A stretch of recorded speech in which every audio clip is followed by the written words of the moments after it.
Psalm 8, verse 5. In the prior video, we saw that the psalmist asked, what is man that you remember him, or a son of man that you care for him? And he's going to continue the thought now in terms of why is he asking that question? So let's read it. Elatosas auton brachute par angelus, doxe kaitime estefanosas auton. Well, let's begin with this first verb, which is elatao. You'll see with the lengthening on the front end, this sigma and the as ending. This is a second singular aorist active indicative, so it's addressing God. You have made lower. So this means to make lower, or even just the verb to lower. And you've done that to him. That is referring back to man. So you've made man lower. Then we have brachu plus te. Brachus means a little, or in some cases a little while. It could be temporal. And then te here, as you can tell, is just the neuter form of the indefinite pronoun tis. And so it's something to the effect of a little while, or a certain little while, something like that.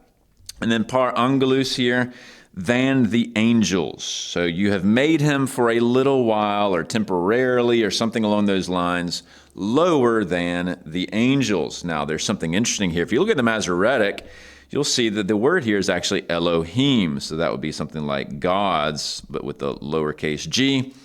And very often, especially in the Psalter, but you see it occasionally elsewhere, they will take, assuming this is indeed the source underneath the hood for the Greek translator, they'll take that Elohim when it's clearly referring to a plural sense of lowercase g gods, and they'll translate it with angels. That's not at all uncommon. And so there's some other psalms that are quite significant where that happens as well. So pretty interesting stuff here. So we made him a little bit lower than the gods or the angels. Doxe, that's of course repute or glory. And time, if you're not familiar with that, that's honor. So glory and honor. And then we have estefanosas, that's from stephanao. And similar to the prior one, you see that SAS ending. You have the E on the front end. This again is a second singular aorist active indicative. This means to crown. Stephanon is the word, or Stephanos is the word for crown. The verb form here is you've crowned him. So you've crowned him with glory and honor. Even though he's lower than the angels, you've crowned him with immeasurable glory and honor. Well, let's go back to Hebrews. If you recall from the prior video, Hebrews chapter 2 is citing Psalm 8, 4 and 5. So to remind ourselves, for he is not subjected to angels. That's interesting. He's mentioned the angels here. The world to come that we're talking about. But someone somewhere, remember that from prior video, has testified, what is man that you remember him, or the son of man that you care for him? So that bit is 8:4.